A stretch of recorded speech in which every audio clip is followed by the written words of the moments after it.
In 2026, over 40% of all developers are using PostgreSQL. That's almost half the internet running on something most people have never even heard of. Stripe, Netflix, Instagram, Apple, they all lean on this database, not some fancy new AI thing or a billion-dollar cloud service. The crazy part? It's completely free and open source. So, how does a free piece of software become the backbone for companies worth trillions? It's not just about cost. There's a specific architectural trick, a billion-dollar loophole built into PostgreSQL that allows these companies to scale from zero to global dominance without ever hitting a database wall. I'm going to walk you through exactly what that secret weapon is, why it beats out its more famous competitors like MySQL and Oracle, and how a developer named Michael Stonebreaker, a Turing Award winner, laid the groundwork for all of it back in the 70s.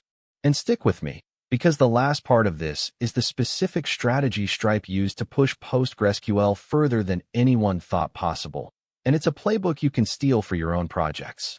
In 2024, a single PostgreSQL database powered Reddit's entire operations, handling billions of queries and petabytes of data without breaking a sweat. Think about that.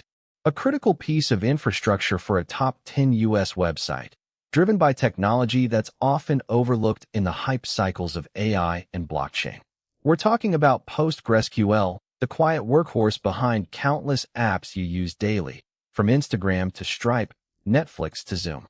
It's an open source marvel that keeps some of the biggest tech companies humming, and it's doing it with a secret weapon that almost nobody talks about. This isn't just about databases. It's about a foundational piece of software that allows companies to scale from zero to billions without migrating to something bigger. In a world obsessed with shiny new tools, PostgreSQL offers stability and a surprising amount of power. Today, we're going to pull back the curtain on how PostgreSQL quietly runs the internet and what its core innovation really is. What if I told you that one of the most critical pieces of software powering your digital life was created by a single PhD student in the late 1980s, and it's still largely maintained by a global community of volunteers? That's the story of PostgreSQL. It's the unsung hero of modern tech, the quiet force behind many of the applications you use every single day, yet most users, and even many tech enthusiasts, have never even heard of it. Think about it. When you scroll through Instagram's massive photo and video feeds, or when Netflix seamlessly streams your favorite show, or even as you join a Zoom call for work, there's a high probability PostgreSQL is working behind the scenes. Instagram, with its hundreds of millions of daily active users, built its initial massive scale on PostgreSQL. Netflix uses it for critical backend functions that aren't about the video itself, but about managing user data and service reliability. Even Apple leans on it for various internal services, and Amazon Web Services uses it as a foundational component for many of their own cloud offerings. It's infrastructure. It's everywhere. This isn't some niche tool. It's a foundational block for much of the internet. It handles billions of transactions and petabytes of data, yet it doesn't have a multi-billion-dollar marketing budget or a charismatic CEO giving TED Talks. It's an open-source project maintained by a community. So, how did a quiet, community-driven project become such a dominant force, winning out against corporate giants and emerging as the backbone of the digital world? Despite being a decades-old project, how did PostgreSQL, a completely open-source database, manage to outmaneuver billion-dollar companies like Oracle and Microsoft, particularly in the critical arena of new deployments? For decades, the database market was a battleground dominated by proprietary giants. Oracle, under Larry Ellison, became infamous for its aggressive sales tactics and high licensing costs, often locking enterprises into multi-year, multi-million-dollar contracts for products like Oracle Database 19c. Meanwhile, Microsoft SQL Server carved out a significant niche in enterprise Windows environments, boasting robust integration with the broader Microsoft ecosystem and a strong foothold with Fortune 500 companies. Then came MySQL, acquired by Sun Microsystems in 2005 and later by Oracle in 2010, offering an open-source alternative but often with strings attached, especially for enterprise features like clustering and high availability. which frequently pushed users towards costly commercial licenses. But over the last 5 years, PostgreSQL has shown unprecedented growth. Gartner, in its 2023 Magic Quadrant for Cloud Database Management Systems, predicted that by 2026, PostgreSQL is expected to become the most dominant database globally, surpassing even industry mainstays like Amazon Aurora and Google Cloud Spanner. Think about that. A free, open-source project, maintained by a global community of developers including key contributors like Robert Treat and Bruce Momjian, beating out commercial titans. Current estimates from sources like DB Engines suggest PostgreSQL now accounts for 30 to 35% of all new database deployments, a truly staggering figure for a project with no marketing budget, no direct sales force, and no corporate entity pushing its agenda. This isn't due to flashy campaigns or an aggressive sales team. It's almost entirely driven by developer preference and technical superiority. Developers are actively choosing PostgreSQL because it simply works better, offers more flexibility through its extensible architecture, and crucially, avoids the dreaded vendor lock-in that plagues proprietary alternatives. So, what exactly made the smart money leave the comfort of established, well-supported commercial offerings for free software? So, how did enterprise decision-makers, who once shelled out millions for Oracle, suddenly embrace a database that costs nothing? The shift wasn't about charity. It was about hard numbers and strategic control. For decades, companies like Citibank and Verizon were locked into Oracle's ecosystem, paying exorbitant licensing fees that could easily run into millions of dollars annually, just for the right to use their database. Larry Ellison built a trillion-dollar company on this model. But PostgreSQL changed the game. Its open-source nature means zero licensing costs, ever. This isn't just about saving a few bucks. It's about what I call the billion-dollar loophole. When a Fortune 500 company decides to migrate from Oracle to PostgreSQL, they're not just avoiding a single annual bill. They're gaining freedom from vendor lock-in. They get full access to the source code, allowing them to customize and optimize their database without needing permission or paying extra fees to a third party. Consider a company like Uber, which handles billions of transactions daily.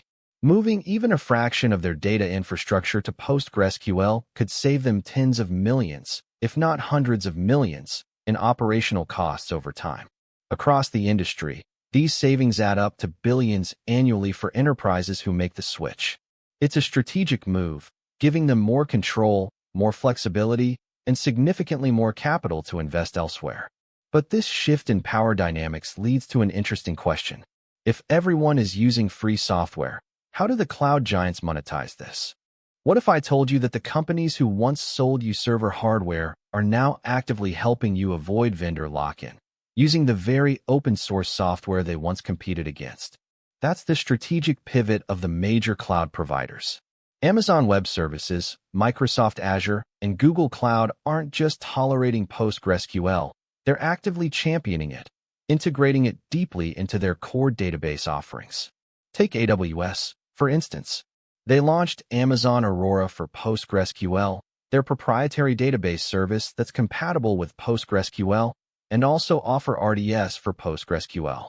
Microsoft Azure provides Azure Database for PostgreSQL, and Google Cloud has Cloud SQL for PostgreSQL.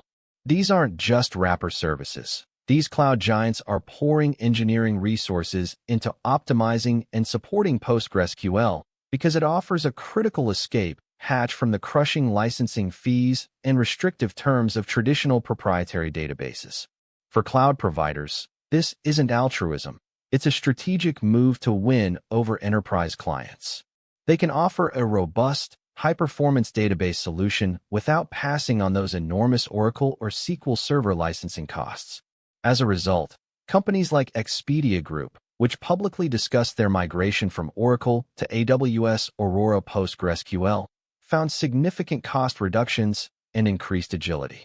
This strategy benefits everyone. The cloud providers attract more customers with flexible, cost-effective solutions, and their enterprise clients get the power and flexibility of PostgreSQL with all the convenience and scalability of the cloud. The cloud's endorsement isn't just a nod. It's a full validation of PostgreSQL's technical and economic advantages, securing its dominance for the foreseeable future. But if PostgreSQL is free, how are these multi-billion-dollar companies actually making money from it? But how can a truly free database be worth billions, and who actually pockets that money? The free in open source doesn't mean zero cost.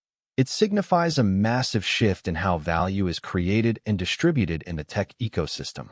Remember that billion-dollar loophole I mentioned earlier? Here's how it works. Instead of paying Oracle or Microsoft millions in licenses, companies are now redirecting those funds into innovation. Analyst firm Gartner estimated that global spending on database management systems hit nearly $90 billion in 2023. While proprietary vendors still hold a significant chunk, the market share for open-source alternatives like PostgreSQL has steadily climbed, with some estimates suggesting it now powers over 30% of new deployments. This isn't about charity, it's about reallocating capital. Take a company like Netflix. They've been a vocal proponent of open source for years, leveraging projects like PostgreSQL to scale their operations without the burden of escalating licensing fees. Those savings don't just vanish. They're reinvested into hiring top-tier engineers to optimize their infrastructure, develop new features, or expand into new markets. It transforms a fixed, high-margin licensing cost into a variable operational expense, often yielding significantly better ROI. Collectively, this paradigm shift is estimated to save the global tech industry billions of dollars annually. Those billions aren't just sitting idle. They're fueling R&D, lowering barriers to entry for startups, and democratizing access to powerful database technology. PostgreSQL isn't just a robust database. It's a financial and technological revolution quietly saving the global tech industry billions, proving that sometimes the most valuable solutions truly come without a price tag. So what does PostgreSQL's quiet rise from an academic project to the backbone of multi-billion-dollar enterprises actually teach us? It's a masterclass in how power and value can decouple from price. This isn't just about a database. It's a profound shift in how industries operate, proving that the most impactful innovation doesn't always come wrapped in proprietary licenses or aggressive sales. Instead, true leverage in the modern tech landscape often flows from collaborative, accessible, and truly open-source foundations. The billion-dollar loophole wasn't a trick. It was a fundamental re-architecture of value creation, saving companies billions and fueling unprecedented growth in the process. Have you ever seen a major shift like this in your own industry, where a free or open-source alternative fundamentally disrupted established giants? Share your insights and stories in the comments below. If you're looking to understand these tectonic shifts in business and technology, make sure you hit that subscribe button. And if you're curious about how other open-source projects are now challenging the biggest players, you'll definitely want to watch my deep dive into how Kubernetes became the operating system of the cloud, right here.